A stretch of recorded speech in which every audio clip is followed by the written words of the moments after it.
The following story is called A Dress for the Wedding, and it's coming up right after this.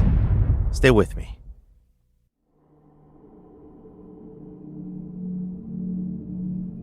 My family is fairly large, and our gatherings always involve some type of guest.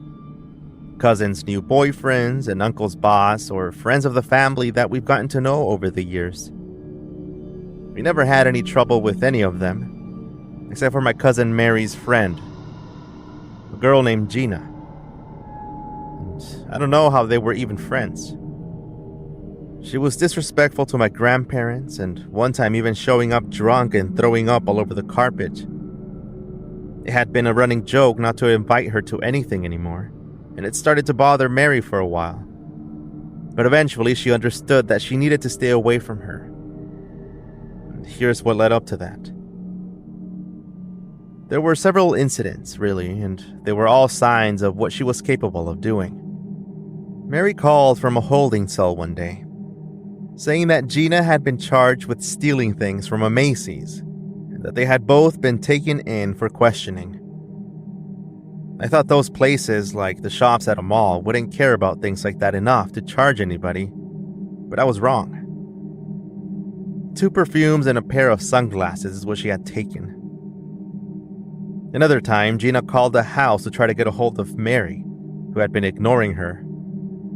She had gotten into a fight with her boyfriend and had broken his car's windows. She had also let out the guy's dog through a window and had an idea to go out of town for a weekend. They were going to go car camping out by the forest. But even though, get this, she had never been camping in her life and had no idea what they would need for 2 days out in the woods. Mary declined, and Gina ended up showing up to the house to try to convince her. Drama was what this girl was after, I'm telling you. A couple of years passed, and Mary sort of lost touch with Gina. They would hang out every once in a while, but not that much. So we didn't have to see her at our family events.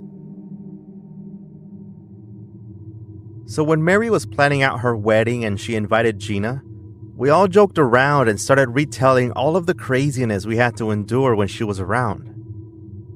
But she was Mary's friend after all, and it would be a small wedding, so she thought that not too many things could go wrong. There would be no bridesmaids, no late parties, and just a simple reception and a dinner at a nice restaurant. Still, Mary wanted a nice dress, obviously, though not a full wedding gown or anything. And she invited Gina to come along for the shopping trip. That's where everything started all over again. So let me start by assuring you that she did not steal anything from the shop. They went to an area known for having nice coffee shops and lots of hipsters. And they checked out 2 other places before finding this one on 3rd Street. A&O, a night out. In the many retellings of this story, I keep saying that the dress was upwards of $1,000. But I'm not exactly sure how much upwards it was. The thing was that Mary found her dress, and Gina did too. Mary's dress was white, and Gina found a light dress with folds at the top, the perfect length for her. But the price tag was not going to work out for her.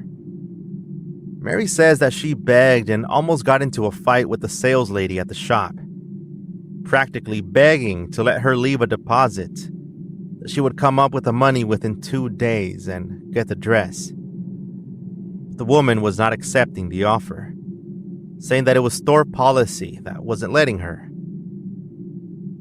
My cousin had already chosen and paid for her dress by this time, saying that Gina started almost threatening her to let her borrow money, almost reaching for her purse to use her credit card, something that Gina wouldn't qualify for anymore. Although Mary knew, she says, that if Gina really wanted to come up with $1,800 in 2 days, she would. But if she let her borrow money, then there's no way she would ever see it again. Mary claims that Gina ordered her to distract the lady at the shop, letting her know that she would take the dress no matter what.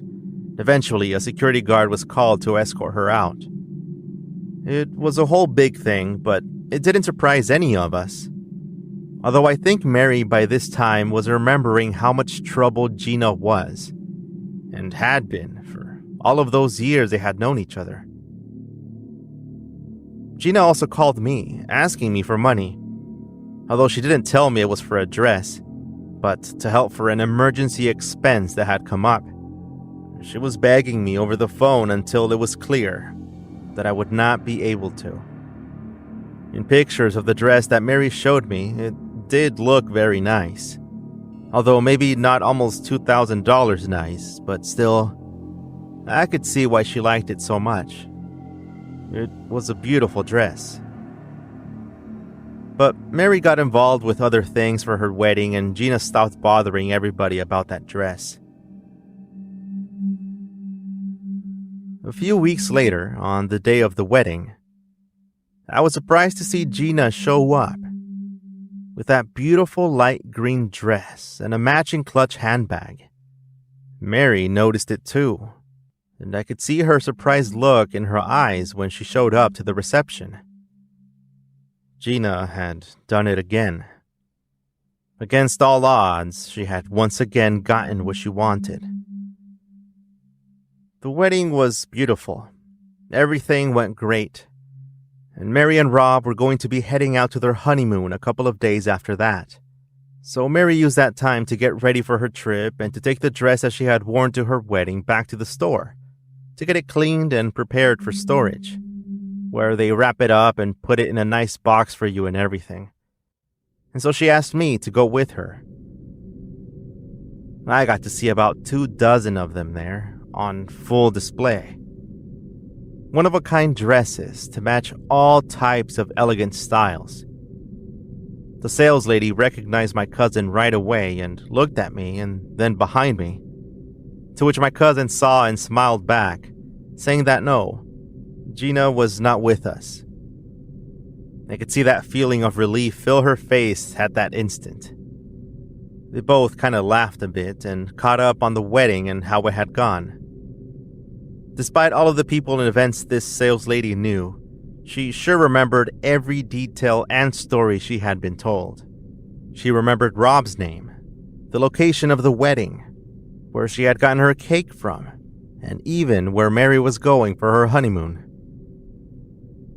But it was when Mary casually brought up how Gina ended up getting that dress, when the sales lady's face went serious, then almost completely pale.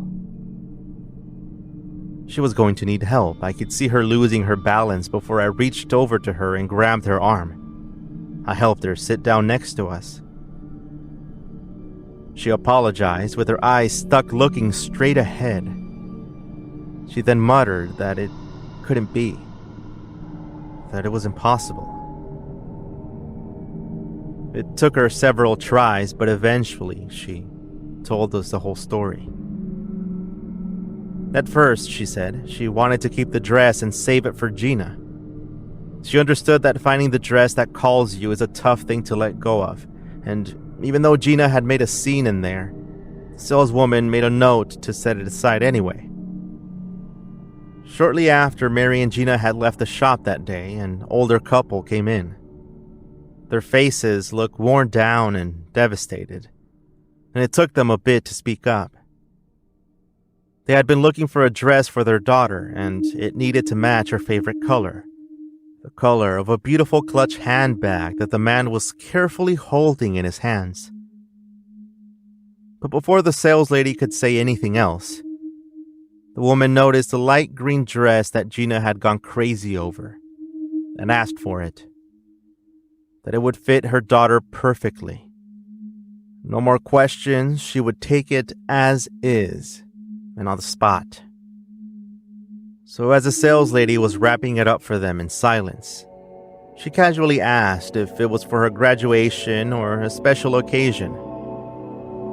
The woman lifted her head up and tried to force a smile. She looked directly into her eyes and said, "It's for her funeral."